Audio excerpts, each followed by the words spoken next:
I was halfway through a paper cup of stale breakroom coffee when Jessica from HR walked in. You know the type, blouse always a size too tight, fake casual smile glued on like she's practiced it in the mirror. She made eye contact and tilted her head. "Hey, can we chat real quick?" I didn't even need her to finish. I've been in corporate long enough to know what that means. I stood up, smoothed down my tie like it mattered, and followed her. We walked past the cubicles I helped rewire during the big renovation back in 2019. I remember sweating through my shirt under the floor tiles, patching Ethernet while the VPs held lunch meetings 2 floors up. We passed the new hire bullpen. Half of them I'd trained last quarter. No eye contact, no smiles. They probably smelled the blood in the water. She led me into one of the side conference rooms. 2 people were already sitting, one in finance, one from HR I didn't recognize. The lights were too bright, the chairs too soft. That fake corporate calm that only ever shows up right before the blade drops. Jessica closed the door behind me. She sat down, opened a folder, and I swear I could already see the script reflected in her pupils. "Thanks for coming in. We really appreciate everything you've done these past few years. After some restructuring, your position is being sunset. Like I'm some beach resort at the end of a brochure. I didn't cry, I didn't beg. I just stared at the folder on the table, then nodded once. "Okay," I said. They gave me the usual HR fluff. Severance details, health coverage timelines, the contact info for a transition coach. I didn't really hear it. Then came the real insult. Jessica looked up and said, "We do have one opening we thought you might consider. Part-time facilities support. Janitorial, basically. You'd stay on the team." My chest burned, but my voice didn't crack. "I'll pass," I said. "But thanks for the opportunity." I stood, buttoned my suit jacket, and walked out. Past the same hallways I helped redesign, the same posters I had printed for the last all-hands. Nobody said a word, not even the ones who knew me. Quick note, before listening, share which city or country you're watching from. By the time I reached the elevator, I'd already made up my mind. They didn't lay off a guy. They made a mistake, and I was going to make sure they regretted it. I got home, dropped my keys on the counter, kicked off my shoes, and just stood there for a second. 15 minutes. That's all it took. 15 minutes to go from system architect to part-time janitor. I still had the damn badge in my pocket. Still wearing the same suit I'd worn to pitch the Q2 rebuild plan 2 weeks ago. I sat down at the kitchen table, cracked my knuckles, and opened my laptop out of habit. Mostly junk. A few newsletters I never unsubscribed from. One subject line stood out. "Still open to consulting?" The sender was Blake Carmichael. I hadn't talked to that guy in, 6 years? Maybe more. He used to work as a junior PM at that tech fund out in Denver. We'd met once at some vendor compliance summit, talked over drinks. He was sharp but green back then. Said he wanted to start his own advisory firm someday. Guess he did. I clicked the email. He kept it short. Said he was building out a small team for M&A diligence work, part-time gigs mostly. Asked if I was finally ready to stop ignoring him. I stared at the screen for a second, chewing the inside of my cheek. Was I ready? I clicked reply, typed 2 words, "I'm in," hit send. Less than 5 minutes later, I got one back. "You ever hear of Banner Holdings?" I laughed out loud. Actually laughed. Banner Holdings owned Devlin, the same Devlin that had just booted me out the back door like a used mop. They were the buyer. Blake didn't know I'd worked there. Definitely didn't know I'd built most of Devlin's back-end systems with my own 2 hands. I replied, "Yeah, I've heard of them." He fired back a PDF, NDA paperwork, standard stuff. I didn't even scroll past page 2. Just signed it, scanned it, and shot it back. I didn't care what it said. They wanted eyes on Devlin. They were about to get them. Mine. About an hour later, my phone buzzed again. Blake had added me to a Slack channel called Project Redwood. Said we'd start with asset mapping and compliance breakdowns. He also looped me into a shared folder, Devlin Corp, Preliminary Docs. I clicked in. Saw the company logo I used to have as my desktop background, the same one they printed on my layoff envelope. That folder was about to become my playground. I cracked open a beer and started going through the files. High-level organization charts, Random policy PDFs, outdated financial statements. They were obviously in pre-diligence mode, still waiting on the good stuff. But just seeing Devlin's name in a folder labeled Acquisition Target made something shift in my chest. It didn't feel like revenge. Not exactly. I wasn't trying to tear anything down. I just wasn't going to sit around while people who never built anything handed each other bonuses and told stories about streamlining. Blake pinged me again. We'll loop you in on the systems audit once their CIO signs off. Should be next week. For now, just start looking for red flags. I typed back, trust me, I know exactly where to look. And I did. I knew every hallway, every duct-taped integration, every ugly workaround we slapped together during budget freezes. Devlin ran because people like me kept the wiring hidden, but I wasn't in the walls anymore. Now I was outside, with a flashlight. The next morning, I was sitting in a Zoom call with Blake and two of his junior guys, going line by line through Devlin's diligence folder. From the moment I opened the damn thing, I could tell nobody had touched it with a serious eye. The org charts were at least 2 years old. Half the names didn't even work there anymore. The systems audit, missing. Just a Word doc with a title and nothing else. Risk logs, one bullet that said, data compliance, under review. No links, no action items, just corporate air.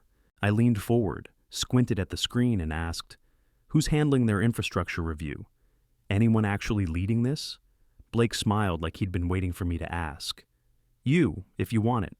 I didn't hesitate. Yeah, I want it. Cool, full access folders unlocked. Go nuts, and I did. I dove straight into the vendor agreements, the stuff most people skip. Those contracts were my domain. They were the only thing between a working system and a 5-alarm tech collapse. I knew how Devlin worked, or didn't, and I knew that whatever they'd buried in those folders wasn't just old paper. It was ammo.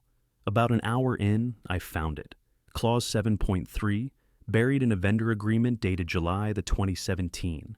I stared at it like it had just blinked at me. In the event of a merger or acquisition, all licensing agreements become non-transferable and must be renegotiated under original terms, contingent upon the signature of the originating architect. That originating architect? Me. I'd fought tooth and nail to get that clause included. I remember the exact meeting, tiny glass room, 2 VPs telling me to just let legal handle it. I didn't. I'd seen too many companies try to short-circuit systems transitions during takeovers. One wrong move, you lose a vendor or kill a database. That clause was my insurance policy. And now it was a loaded gun pointed straight at Devlin. If Banner bought Devlin as is, they'd lose access to half the operational backend unless they went back to the original vendors, paid 2017 prices, and got my signature. I highlighted it in red. Dropped a comment in the doc. Flag. Legacy clause impacts transferability of core ops. Then I opened up Lucidchart and started building the blueprint. I mapped everything. Each third-party system, each API handshake, every bolt-on tool the execs never fully understood. Color-coded by vendor. I traced the connections, added notes where contracts overlapped or expired. When I finished the backbone, I layered the clause coverage over it. A huge portion of the structure would go dark the second an acquisition closed. I screenshotted the map, dropped it into the shared folder with the title, System Risk, Clause 7.3 Exposure. Then I messaged Blake. Just found the first crack, big one, check the folder. Not even 30 seconds later, he pinged back. This real? I replied, as real as the guy who wrote it. There was a pause. Then, you serious? They need your signature to keep running? I leaned back in my chair, cracked my neck and typed, they need 2017 terms. And me. Yeah, I could practically hear him laughing through the keyboard. This wasn't about sabotage. I wasn't here to break anything. But if you build the ship, you get to name the lifeboats. Devlin forgot that part. They thought systems were plug and play. That vendor contracts were rubber stamps, and renewals didn't matter as long as no alarms were going off. They forgot that someone had written the fine print, and that someone still had the original key. I opened another folder. There was more in there, a lot more. But Clause 7.3, that was just the beginning. I was staring at Clause 7.3 when the thought hit me. I wonder if my old login still works. I hadn't touched Devlin's vendor portal in over a year, maybe more. But back when I was running ops, I had admin access to everything. Software agreements, contract logs, system licenses, even the internal audit trails. And nobody ever revoked my credentials when they showed me the door. Out of curiosity, I typed in my old email and password. No VPN, no two-factor. Boom, I was in. Same interface I remembered, same cluttered dashboard full of half-named folders and terrible version control. I clicked into the vendor contracts section, downloaded the full PDF list, every third-party agreement Devlin had on record, hundreds of pages. We were sitting at some overpriced cafe in downtown Denver, all concrete walls and Edison bulbs. The kind of place that charges $8 for drip coffee and thinks cold brews should be served in a whiskey glass. Blake had his laptop open, spreadsheets everywhere, and his two junior analysts, Ian and Tyler, or maybe Taylor, I didn't care, were whispering over deal terms and trying not to look overwhelmed. I was there to finalize the killshot package, the doc that would go to Banner's top brass, showing every structural flaw Devlin had been hiding under polished decks and bullshit quarterly reports. I was walking them through the Clause 7.3 fallout, what services would terminate, how long renegotiations would take, projected downtime. When my phone buzzed, I glanced down. LinkedIn notification. Brian Keller just posted an update. Oh, this was going to be good. I tapped it open. Right there in full color. Keller's smug headshot. That dead-eyed CEO smile. The post started with, "Tough decisions don't define leaders. How we bounce back as I almost spit out my coffee." "Hey, Blake," I said, turning my screen toward him. "Your boy Brian's giving a TED Talk." Blake leaned over, read the first few lines, and raised an eyebrow. "Please tell me this is the same guy who ignored every audit request from 2020 to now." "Yep. 2 full years.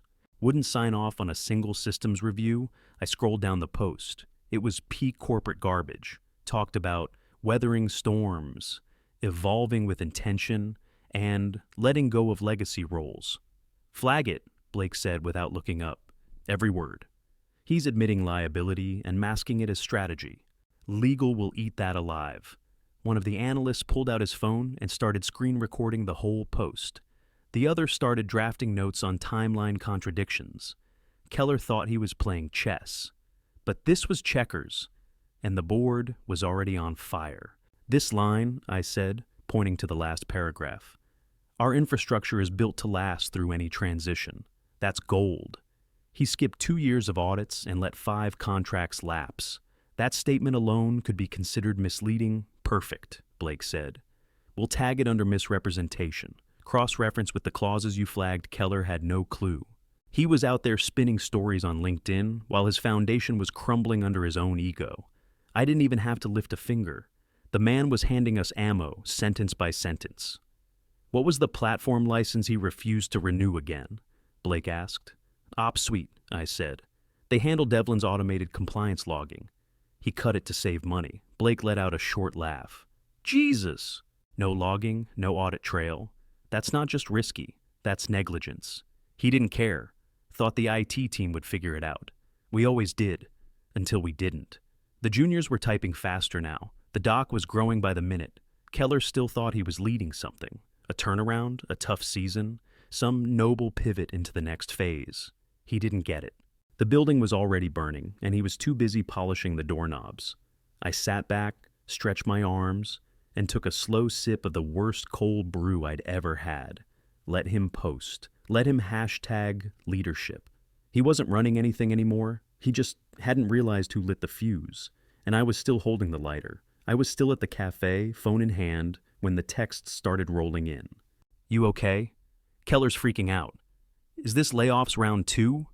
One after another. People I hadn't heard from in months suddenly checking in like I was the center of a storm. Which, fine, I kinda was. The panic had started to leak. Devlin was still trying to keep it quiet, but something had shifted. You could feel it.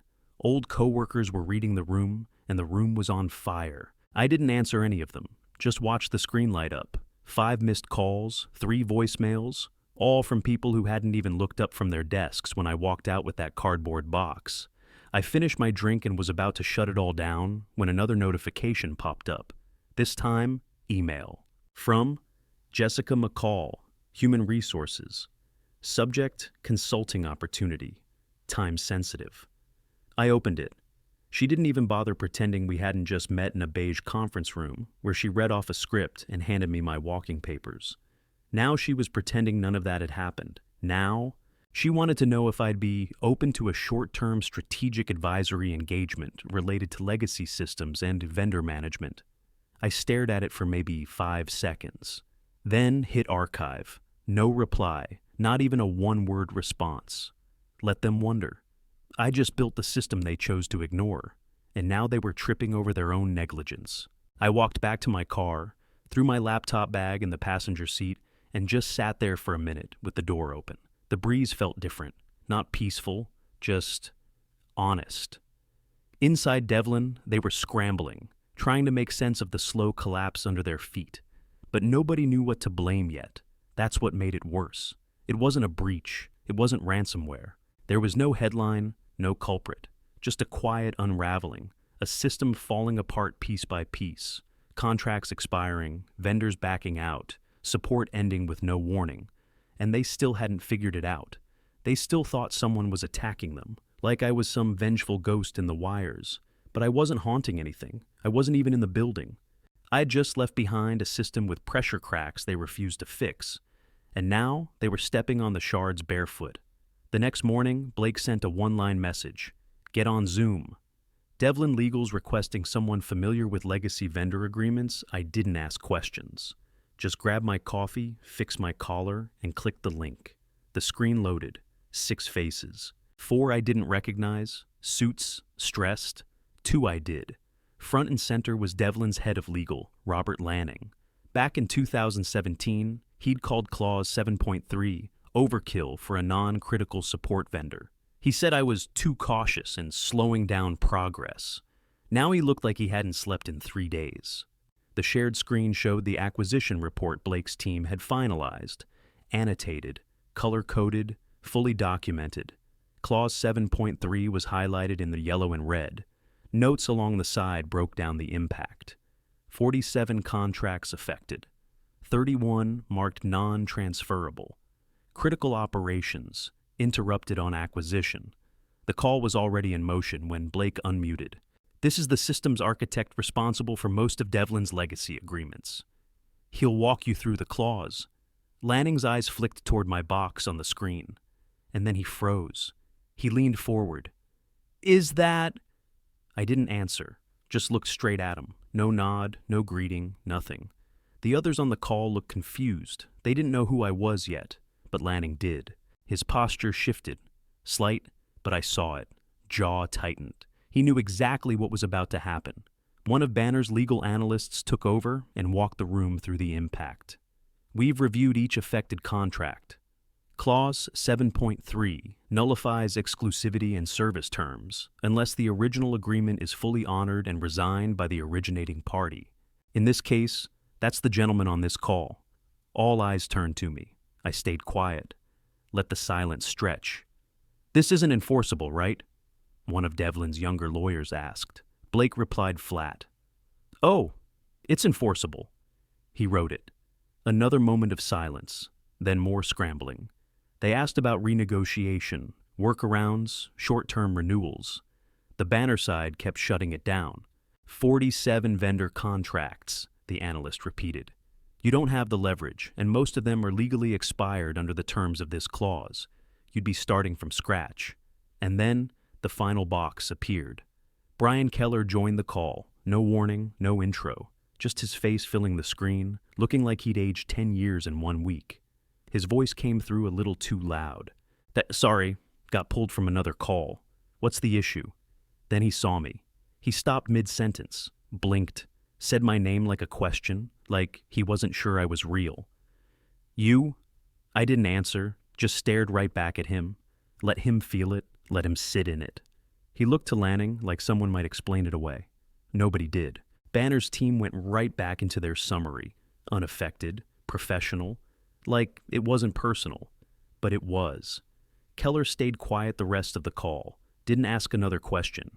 He'd finally seen the crack and the person who drew the line. The elevator doors opened straight into the top floor boardroom. floor-to-ceiling windows, glass walls, polished stone floors that echoed with every step. I walked in with Banner's team. Nobody said a word, no handshakes, no intros. They all knew who I was. Brian Keller was already seated at the far end of the table, hands folded like he still thought he had control of the room. He looked up, saw me walk in, and blinked, slow, like he was seeing a ghost. I took the seat directly across from him. Didn't nod, didn't flinch. The meeting started, and it didn't stop. Clause after clause, risk after risk. Every system flaw they'd buried under band-aids and buzzwords got dragged into the light. I watched the valuation sink, one bullet point at a time. They tried to push back, tried to frame the issues as manageable transition gaps. Blake didn't even bother answering. He just clicked to the next slide, then the next, each one worse than the last. At one point, Keller leaned forward and said, "Can I have a private word?" His voice was low, almost polite. Blake looked at me. I didn't even hesitate, just shook my head once. No sidebar, not anymore. They pivoted hard, trying to downplay everything, said their teams were already working on fixes, said this wasn't unusual for a company their size, but I built those systems. I knew every corner they cut, every license they let expire, every patch they skipped to optimize cost. And now it was all on display, in full color, with dates, screenshots, and names. The sale didn't fall through. Banner still closed, but the final terms left Devlin gutted. Low ball price, no performance bonuses, no equity sweeteners, no title bumps, no golden parachutes, just a plain, bare, bloodless deal. When it was over, I stood up and pushed in my chair. Keller looked up at me like he wanted to say something. Explain maybe, apologize, pretend it had all been some misunderstanding. I didn't give him the chance. I walked past him without a word, no smirk, no victory lap. They once offered me $500 and a mop to stay part of the team. Now they couldn't afford me if they tried. The only thing in my head as I stepped into the hall, they thought they were downsizing me, but I was just getting started.